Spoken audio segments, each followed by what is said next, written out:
This is Gothic King 52 with guitar insight. Shut my door.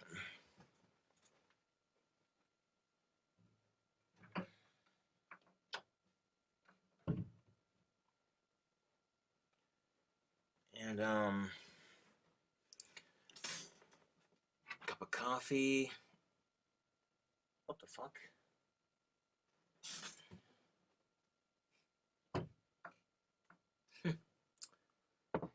That was weird.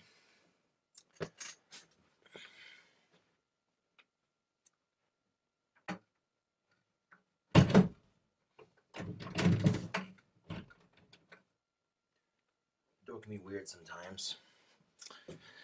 Anyway, my mom got to go to Philadelphia because part of her work thing she had to do, and she got me some cool shit. She got to go to the Eastern State Penitentiary. She got me a Eastern State Penitentiary t-shirt. She got me a bag of saltwater taffy. Tasty shit. She also got me a ghost book to add to my collection. Philadelphia Ghost Stories. Chilling true stories of haunted places in the most historic city in America. Charles J. Adams III is the writer. Exterior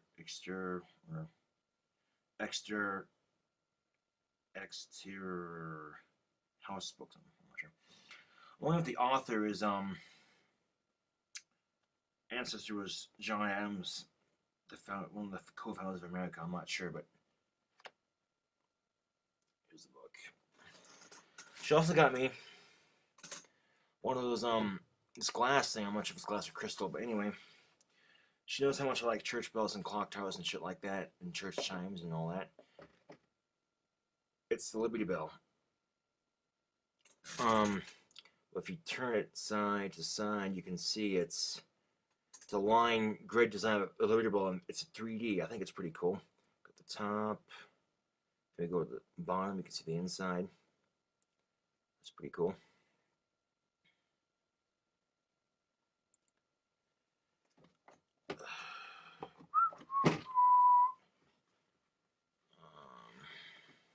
Light off. Check the door. Make sure it's good. It's dusting.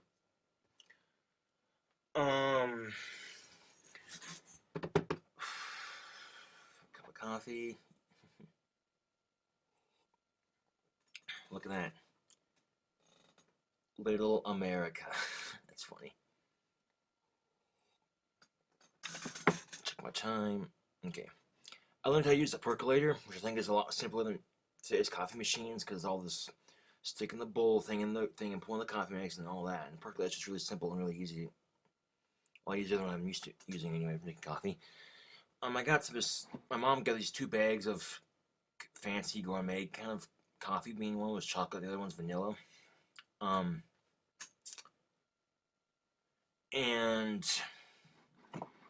I'm just getting some chocolate thread coffee right now. It's pretty good. It came in a bag about this wide and about this tall. And it's pretty good. I ran out of that recently, so there's still some of the wet stuff in there from the previous pot, so I mixed it with a little bit of the vanilla coffee in another bag. That's on the percolator right now being made, so it should be tasty.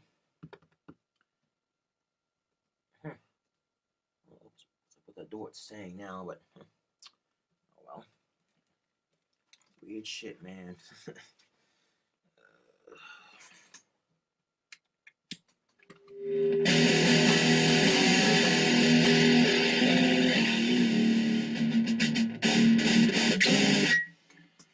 Some places I've got to visit, like Canada. I went to a zoo in Canada when I was really little. The zoo had a shitload of peacocks, just everywhere. Peacocks everywhere. Those are some seriously pretty birds. The ones from India. First time I saw a peacock, I think, was in the zoo in Canada. With my first sister in her stroller as a baby, and me just sitting there. My dad, we're all waiting for my mom to get out of the bathroom, my stepmom, and then I turn around because I hear this ha ha. I'm like, what the heck? And I turn around, and it's a peacock just sitting there, strutting across the path, and then I thought that was so cool. I got up to see it and just kind of started strutting, you know. Went through the entire zoo, and then at the end of the zoo, there's this peacock sitting by one of those old wooden fences type deals, and she's sitting there looking up at this beady black eyes and this pointed beak, looking all pissed off. Thinking about it now, I thought maybe it's just because they had a bad day at the strutting mating field or whatever. I don't know. But a couple of years ago, I got to go to the reptile gardens in South Dakota, like last year, I think, man. And that was pretty cool. I think it was last summer I got to go. And because I like cobras, I got to see cobras in the reptile gardens. That was pretty cool. So one guy had a show in the reptile gardens. We had Indian cobra with one of the V-spot patterns, you know, those Indian cobras, and he had the stuffed thing on the stick, and inside this cage going like that, and the stuffed thing was moving around. The cobra was like falling, and then it'd strike. I thought it was kind of cruel punishment. Never to torture the cobra like that, but at the same time, it showed us how diddly quick they are and how dangerous they are in the wild. But I remember the cobra turning around facing me in the cage or in the little enclosure with the smile. He went like that, and then he turned around again. I thought that was pretty cool. And some of the cobras that were in the show were in the snake part of the enclosure, the reptile part of the gardens, and yeah, so all different species of cobras, mambas, pythons, snakes, all kinds of snakes, boas, vipers, and yeah, actually could see a king cobra in the enclosure. It was a Malaysian king cobra, all coiled up and sleeping. That was pretty cool. Yeah, all kinds of creatures too. They had cockroaches, birds, spiders, lizards, turtles, eagles, crocodiles, and alligators. Yeah, the crocodile that was in the James Bond movie on display. They had spiders. And in the rainforested section of the reptile gardens, they had a scarlet macaw on top of a perch. That was really pretty bird.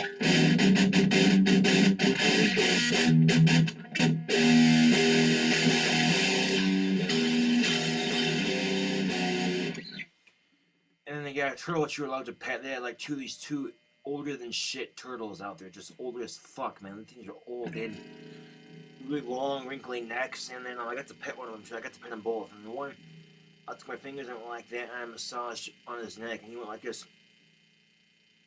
I thought that was pretty cool. I've always had a gift with animals.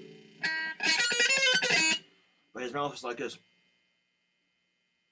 Like that, like a bow turn him off.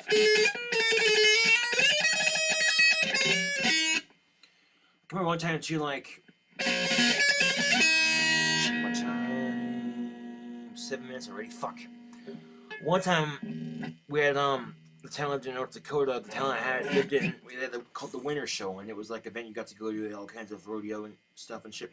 Well, this one lady came from California to a presentation on tropical birds, and there was like a purring toucan or whatever. I got my picture taken with the toucan, and the same thing with the toucan. Like I massaged behind its neck, kind of like that, like I did with the turtle, and it purred like a motorboat. It was so cool. And my guitar shut came on strings. What the hell? Anyway.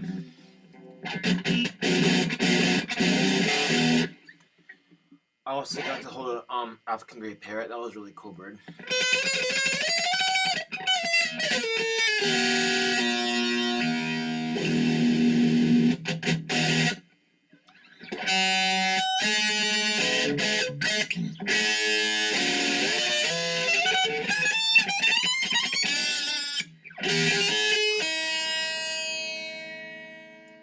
My dad, when he first had me as a kid, he still had this dog he had when he was a kid called Dobie. Dobie was the Doberman pinscher that he'd had since he was a kid. And Dobie was an old dog. He was seeing the last days of his life, or his last months or whatever. And I was about 2 or 1, and Dobie would let me crawl over him, like, whenever he went to my grandparents' house or whatever, and Dobie would lay by on this patch of white rocks we had in the house, and Dobie would let me crawl over him, and I'd pet him, and I'd wrestle with him. He didn't mind. It was weird, but he seemed to know. Either he knew that he was that his owner's kid, or I don't know what the deal was. But ever since then, I've been really good with animals.